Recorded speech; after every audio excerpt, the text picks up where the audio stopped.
Bismillahirrahmanirrahim. Elhamdülillahi Rabbil alemin. Vessalatu vesselamu ala eşrafil enbiya'i vel mursalin. Nebiyyina Muhammed ve ala alihi ve ashabihi ecma'in. Selamu aleyküm ve rahmetullahi ve berekatuh. Hurmatlı bir tuğanlar, Allah Ta'alaga çeksiz şükürler bolsun. Mına dağı da Kuday'dın şunday ulu nimetı menen Allah'ın үйünde toптолуп отырабыз. Kuday'dın bizge bergen har bir günü ol ulu nemat. Kuday'dın bergen ömürü bardığız üçün aябай çoğun, aябай ulu Kuday'dın жақшылығы. Туғандар, адамдын табиатына жақпаған нерселер аябай көп. Бұл дүниеде адам жақтырбаған, адамға жағымсыз болған авалдар, көрүнүштөр толтыра.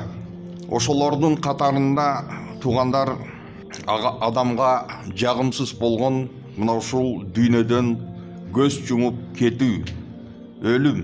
Бирок туғандар мына ушул өлүмдү адамдар кандай максат менен жаман көрөт?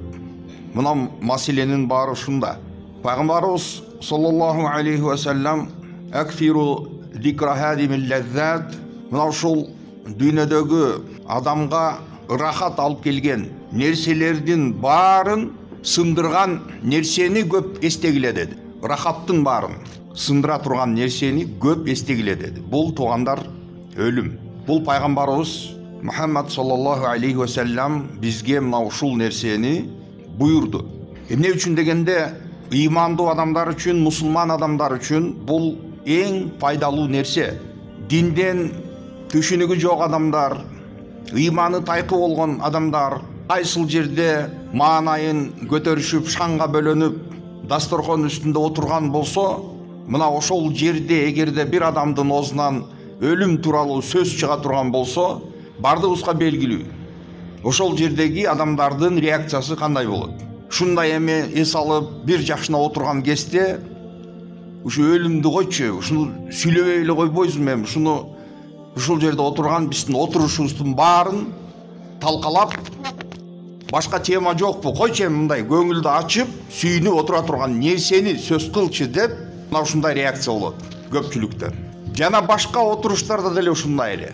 Ушул көрүнүш.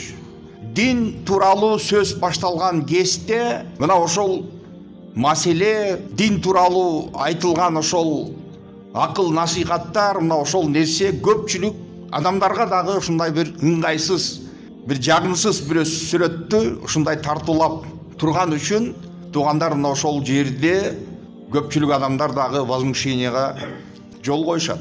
Эми даватың жыйыштырып турбайсыңбы эми? Ушул жерде эми угуп эле келип атпайбызбы?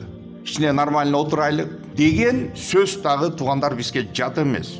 Аллах Таала пенделерин сүйгөн зат. Имандуу пенделерин Аллах Таала сүйгөн зат. Ошондуктан тугандар мына ушул жашоодо эң чоң кайгы, же болбосо эң чоң ушундай оор бир ачуу нерсе бул өлүм болуп саналат. Жакын адамды жоготкон кезде адамдын жүрөгүнө кандай деген оорулар келип түшөт. Табигый сүрөт, баласы атасын көмүп аткан болсо, андай сүрөттүн тескериси атасы өзүнүн кичинекей балдарын, наристелерин жерге коюшу. Мына бул дагы аябай тугандар, аябай ачуу ошондой абал болот. Пайгамбарыбыз Мухаммад саллаллаху алейхи ва саллям бир күнү көзү өтүп кеткен баласын алдына коюп, мына ошол жерде Пайгамбарыбыз саллаллаху алейхи ва саллямдын көзүнөн жаш акты. Пайгамбарыбыз тугандар дүйнө жүзүндө Пайгамбарыбыз Мухаммад саллаллаху алейхи ва саллямдан дагы көбүрөөк Кудайды тааныган, же Кудайдан көбүрөөк корккон, же Аллахка андан да көбүрөөк сүйкүмдүү болгон инсан деги жок.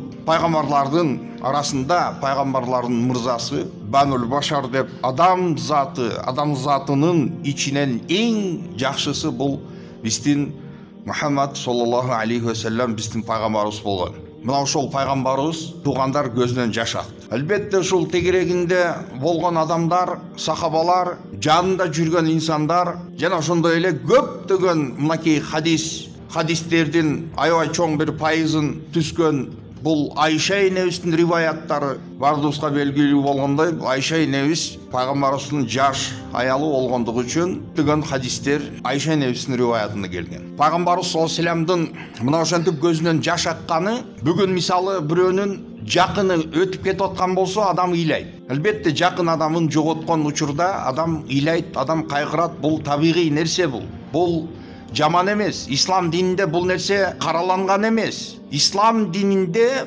чектен ашып жиберүү, чегинен өтүп кетүү, мына ошол нерсе тыюу салынган. Бул дегени баягы башынан чачын жулуп, өлөң айтмай, мына ушундай нерселер шариятыбызда тыюу салынган. Туугандар, мына азыр биз мынакей 21-чи кылымда турабыз. Илгерки доорлордо бирөө өтүп кетсе ошондой фирмалар болгон. Атайын ошолорду акчага наемный ошондой ыйлагыч адамдарды алып келип акча беришкен. Ошо каттуураак өкүрүп ошол жерде ыйлап, ошол жердин багы чоң бир трагедия болуп, кыскасы бул жерде жөнөкөй адам өлгөн эмес окшойт деген ошондой бир впечатление болуш үчүн ошентип ыйлагыч адамдарды акча менен нанимать этип, наемный ыйлагандарды заказ кылып алып келишкен. Бүгүн бизде мисалы мына Кыргызстарда дагы ошол өлөң айтмай, кошок айтмай, бул дагы туугандар жакшы нерсе эмес. Кой, сенин ишенген тооң жыгылды, Кудайым мынакей сен кеттиң,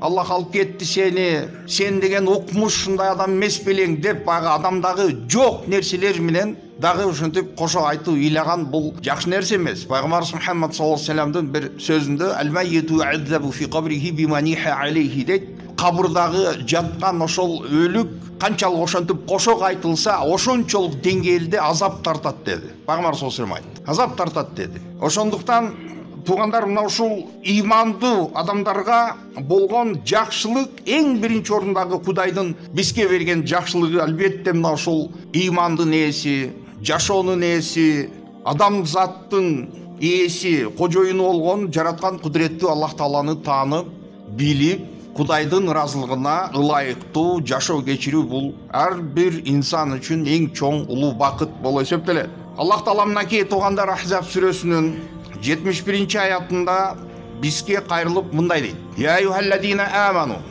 иттакуллаха ва кулу кавлан садида юслих лакум а'малакум ва ягфир лакум зунубакум ва ман юти'иллаха ва расулаху факад фаза фаузан азима». Аллах айтып атат: «О иман келтирген адамдар, Кудайдан корккула, Кудайдан корккула. Жана чындыкты сүйлөгүлө, акыйкатты сүйлөгүлө, чын сөздү сүйлөгүлө» деди. Мына ушул Кудайга болгон таква болсо, жана биз чындыкты, акыйкатты сүйлөй турган болсок, мына ошол акыйкатты, чындыкты сүйлөгөн үчүн натыйжасындагы келген жакшылык Аллах кандай болушун мынакей айтып атат: «Юслих лакум а'малакум». Силердин жасаган иштериңердин баарын Аллах жакшы кылып коет. Туугандар, чындык, акыйкат дайыма результаты, натыйжасы жакшылык менен келет. «Ва ягфир лакум зунубакум». Жана ошондой эле силердин күнөөңөрдү кечирет. Чындык менен жашоо кечирсеңер, Аллах силердин күнөөңөрдү кечирет. Кимде ким Аллахка жана анын элчисине моюн сунган болсо, демек бул эң улуу жеңишке жетишиптир деп Аллах Таала мына ушул аятында айтып атат.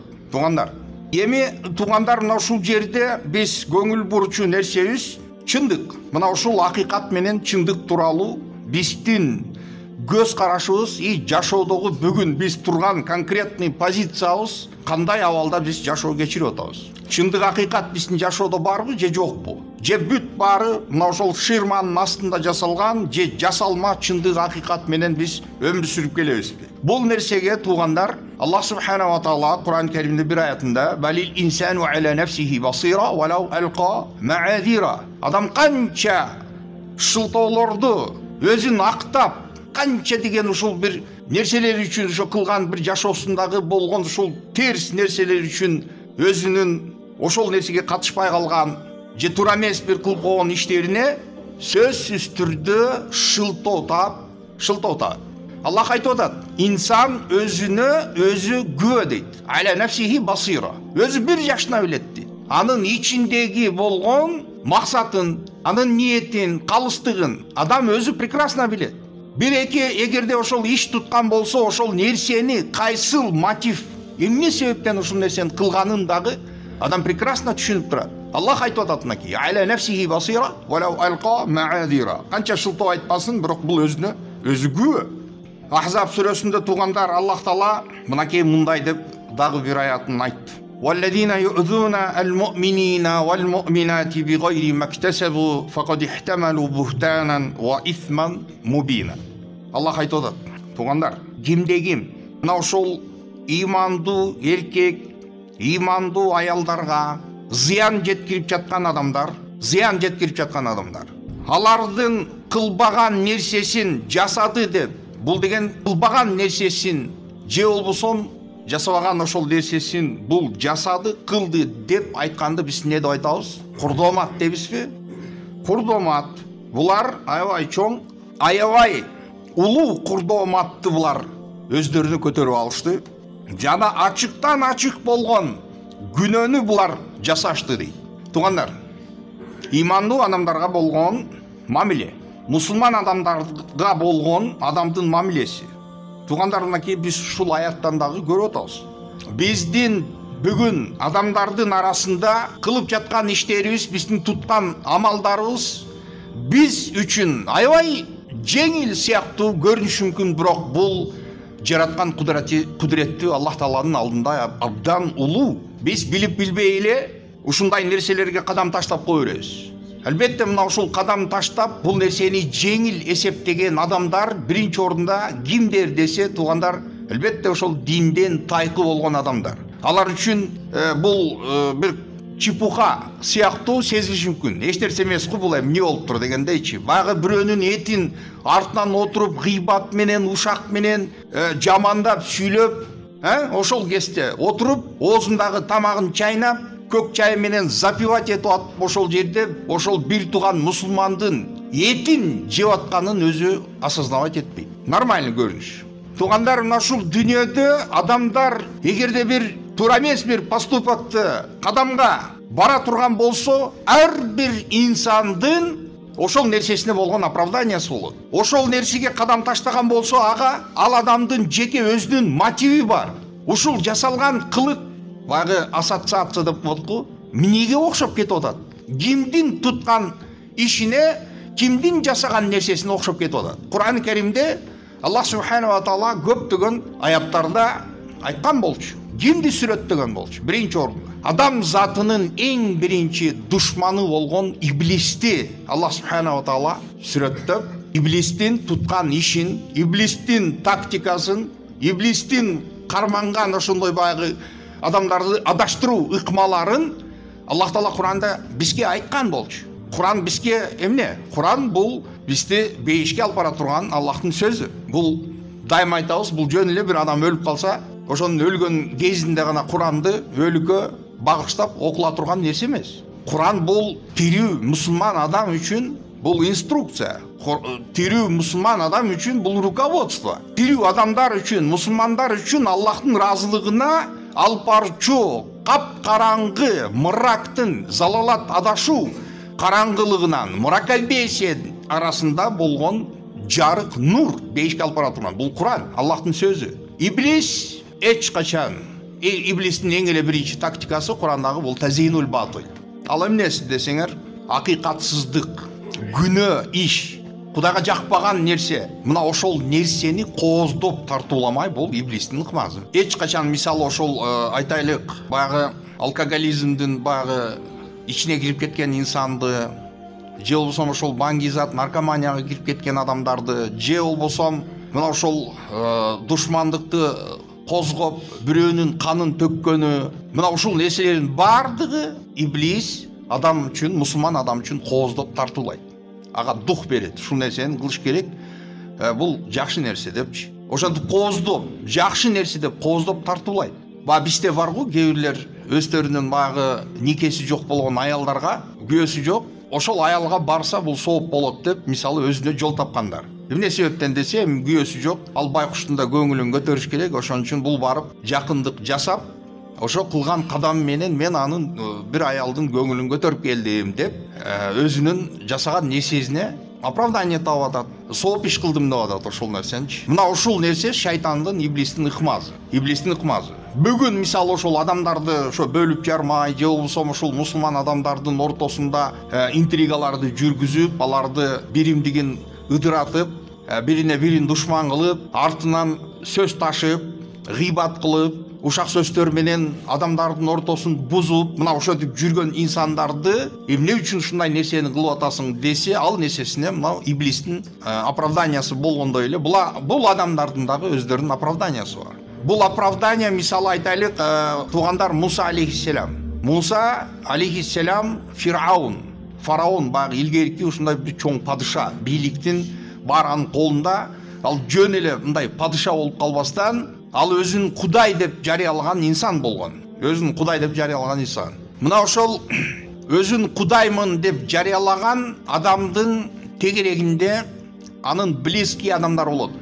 Падышанын кимиси болот? Свитасы болот. Свита. Бул дегени ошол баягы биздин депутаттарыбыз айтмакчы каймактары. Ошол падышанын элдин каймактары падышанын тегерегинде болот. То есть ал падыша адамдарды күч менен, коркутуу менен кармап турган падыша бул тиран болот. Залым тиран, диктатор. Анын тегерегиндеги эң жакын адамдар ошол адамдын түбөлүк бийлигине кызыктар, окружение болот. Эмне үчүн? Эмнеге дегенде ошол мисалы бир мамлекет тура турган болсо, мамлекетти жалгыз падыша өзү тиран кармап тура албайт. Ошон үчүн аны бийликти кармап туруш үчүн тегерегиндеги чөйрөсү болот, окружениясы болот. Ал окружениясы ушул адамдын бийлиги, падышанын бийлиги кулап калбасын. Бул бийликти кармап туруш керек. Эмне үчүн? Бул бийликте турса, бул тегеректегилердин гарантиясы болот. Алардын дагы эле ушул өздөрүнүн залымдык жашоосун улантуу үчүн бул гарантия. Мына ошол Муса алейхиссалам келип, дават кылып, мына ошол Бану Исраилди ал жактан куткарып чыкты. Эмне үчүн дегенде Аллах субханаху ва таала айтып атат, Бану Исраилге болгон кордук, алардын жасаган кордугу кандай формада болду эле? Булар Бану Исраилдин арасынан бүт төрөлгөн эркек аттуу балдардын баарын кыргынга учурат. Аларды өлтүрдү. Бул эң чоң кордук болуп эсептелет.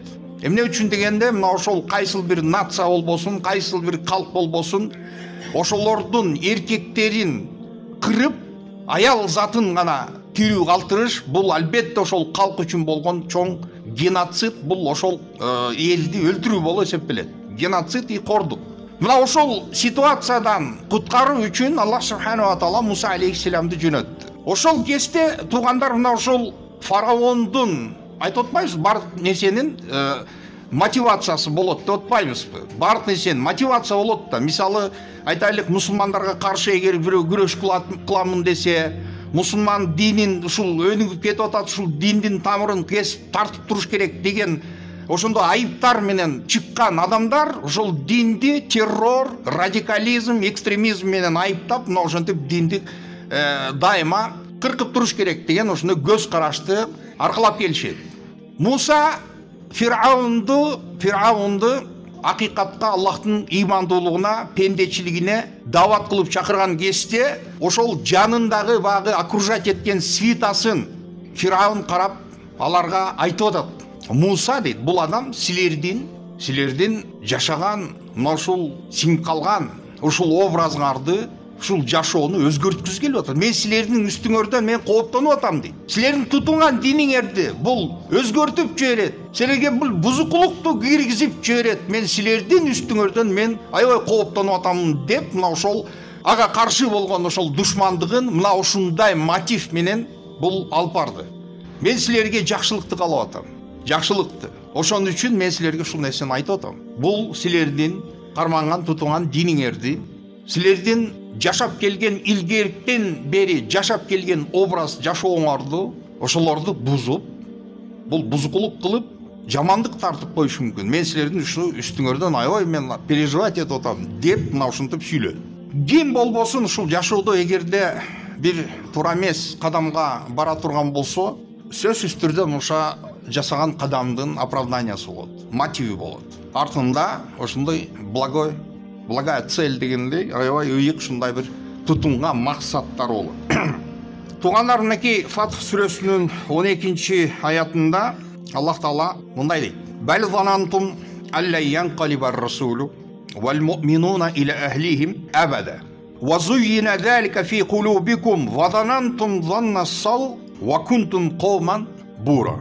Аллахтың ашул аятында мындай дейді: бұл туғандар, Аллах субханала тағала мұсылмандарға ғибатты тыю салған, ғибатқа артынан сөз қылып, аның бар кезінде егер сөйлесең, адамдың көңіліне жақпай тұрған болса, демек ошоны жоқ кезінде, отсутствиясында сөйлеген сөз бұл ғибат болып есептеледі. Пайғамбар саллаллаху алейхи хадисінде ушул келеді: антадкура ахака бима якрах, сен ушул бір туған мұсылманыңды жақпаған нерсесі менен оозуңа алганың, мына ушул нерсе деп пайғамбар саллаллаху алейхи айтты. Анан баягы жердеги мұсылмандар айтып атат да, пайғамбардан сурашып атат да, эми эгерде ошол бирөөнүн сүйлөп айтты да, ошол адамда мен айткан нерсе действительно ошол баягы кемчилик бар, ошол гыйбат деди. Эгерде ал адамдагы жок бир кандайдыр бир нерсени сүйлөсөмчү дегенде, пайгамбар саллаллаху алейхи айтты: факат бахатта деди. Анда сен аны курдомат кылдың деди. Адамдагы жок качествоны сүйлөсөң, жок нерсени сен анда курдомат кылдың. То есть бул адамдагы жок нерсени сен ага жабыштырып атасың.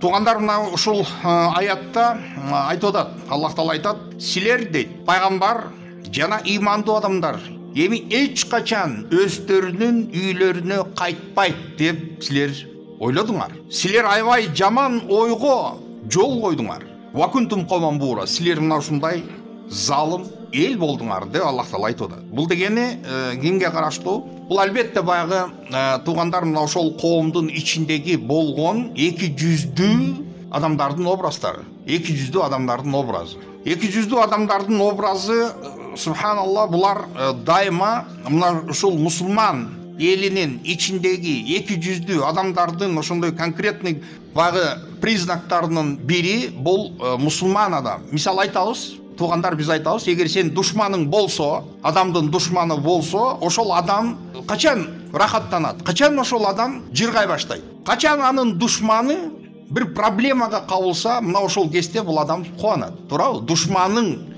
ошондой бир чоң бир жаман бир оор ситуацияга кабылган болсо, сен сүйүнөсүң, ошол нерсеге кубанып атасың. Эми сен качан кайгырасың? Сен кайгырасың, ошол сенин душманың бир ийгиликке жетип калса, сен кайгырасың. Бүгүн биздин ушул коомдун ситуациясы мына ушул нерсеге окшоп кетип атат. Окшоп кетип атат эмес, ушул эле бир явный ушул эле сүрөт десек адашпайбыз. Мусулман эл, кыргыз эли биринин ийгилиги менен экинчиси кубанып сүйүнгөндүн ордуна жек көрүп атат. Ийгиликсиз бир кандайдыр бир ушундай бир кылган иши башкасы чоң бир ошондой фиаскага учурап аткан болсо, бул нерсе башкаларды кубандырып атат. Мусулман адамдар, тугандар, эч качан ушундай сүрөткө эч качан барбаш керек эле. Пайгамбарыбыз Мухаммад алейхиссалам айтып атат, мынакей Абу Хурайра радиаллаху анхудан келген риwayatында айтып атат: "Кала Расулуллах саллаллаху алейхи вассалам, ла тахасаду, бири-бириңерге көрө албастык деген нерсени жасабагыла" деди. Көрө албастыкты жасабагыла. "Ва ла танажашу", бул дегени сатпай турган нерсени гигантский бир баан коюп алып отурмай, баазын көтөрүп коюп. Неги сатыш ойдо эле жок болчу, бирок не бул чоң бир гигантский бир супер чоң бир баан коюп койду дагы ошо менен сатып аткан адам болуп атат. Бири-бириңерге жек көрүү сезим болбосун деди. Бири-бириңерге артыңарды койбогула деди. Бул дегени баягы игнор кылып, бирөө сүйлөп атса, аны тоготпостон, сөзүнө көңүл бурбастан аны артка таштап базып кетүү. Вала яби ба'дукум аля бай'i ба'дин. Эгер соода кылып атса бир туган мусулман, ошол соодасын бузуп сен үстүнөн секирип ошол соодага түшпөгүн деди. Пайгамбар саллаллаху алейхи айтып атат бул нерсени. Ва куну ибадаллахи ихвана, Аллахтын пенделери болгула. Аллахтын бир туган пенделери болгула.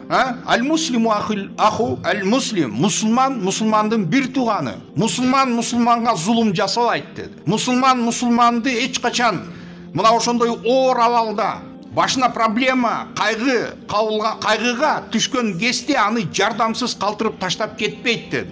Мусулман адамды эч качан кемсинтпейт деди. Ат-тaqwa ха-хуна, тaqwa мына ушул жерде деп пайгамбар саллаллаху алейхи колу менен 3 рет көкүрөгүн көрсөттү.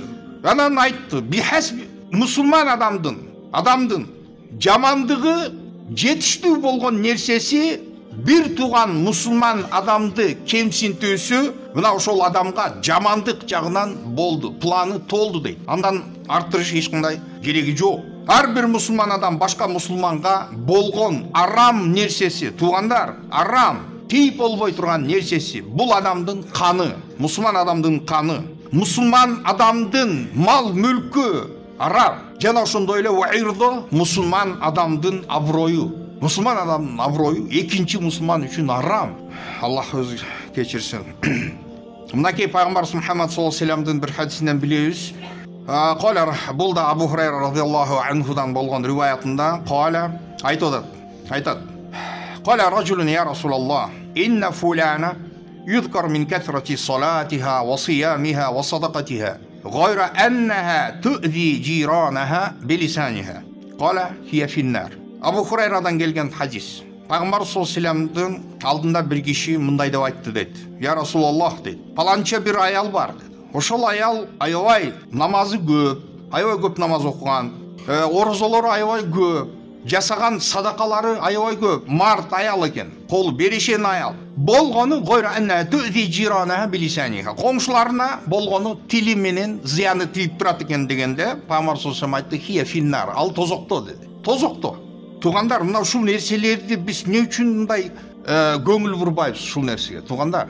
Бүгін ошол гыйбат, ушак, теозом шул нәрселер туғандар азыр мынакей соц тармактар аркылуу ошол нәрселер болуп атат, арам нәрселер жүрүп атат. Бирөөнүн абири, намысы деген бул эч кимге мындай эме болуп калды. Субханалла, баягы дүйнөнү, элди геноцид кылып, же болсо канын төгүп аткан ошондой бир залымдар ошол мусулман адамдын bir gün биздин мусулман адамдардын залымдар ошол адамдын биздин коомдогу адамдын тилинен аман калып атат дагы, бирок өзүнүн бир тууган мусулман адамы ошонун жаман тилинен аман калбай жатат.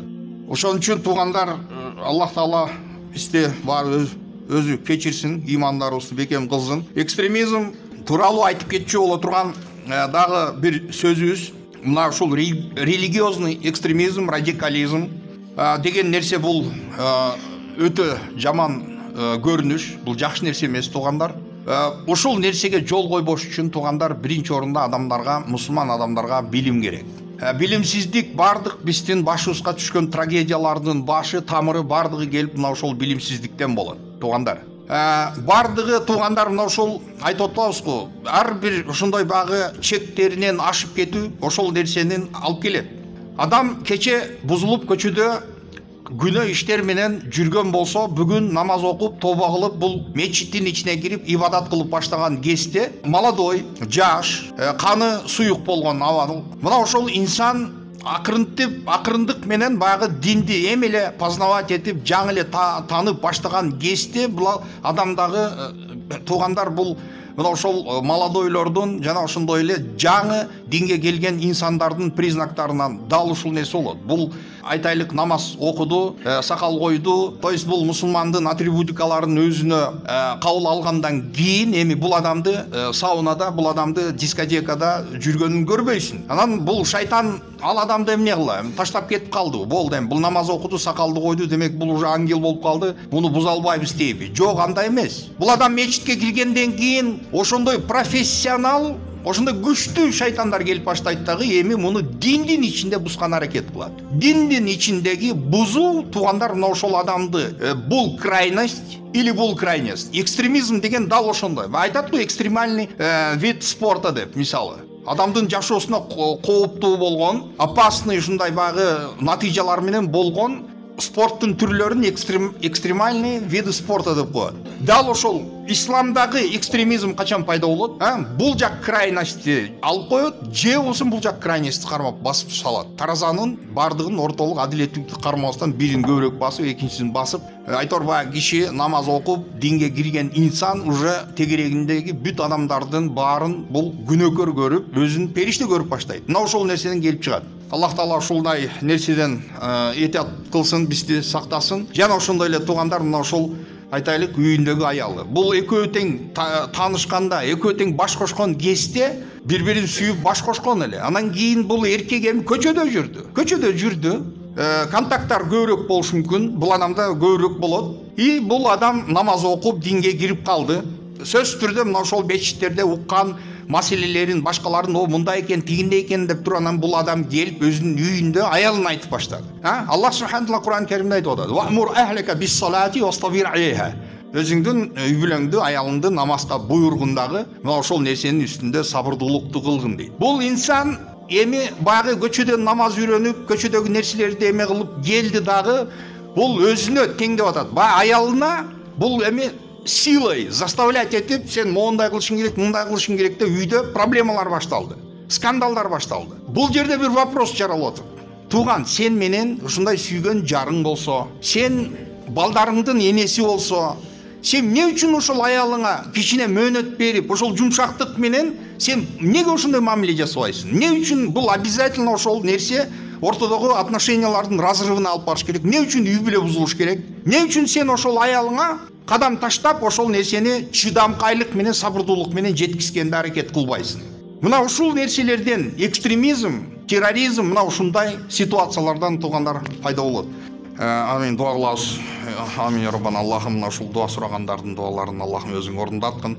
Кудайым, сенин алдыңда жашоодо билип билбестен жасаган аябай күнөөлөрүбүз, кемчиликтерибиз толтура. Кудайым, ушул алсыз күнөөкөр пенделериңди Кудайым кечиргин. Ушул мечиттен чыгар замат күнөөлөрүбүз төгүлгөн абалда, жеңилдеген абалда чыгып кеткенди Аллахым насип эткин, я Раббана. Сен тоболарды кабыл кылуучу, пенделердин сураган нерселерин бергенди жактырган, күнөөлөрдүн кечиргенди жактырган улуу кудуреттүү затсың Аллахым. Кудайым, ушул жерде отурган ар бир пенденин дуа тилектерин орундат, ооруларга шыпа бер, я Раббана. Мусулман адамдарды дүйнөдө баарын Аллахым өзүң колдоо көрсөт.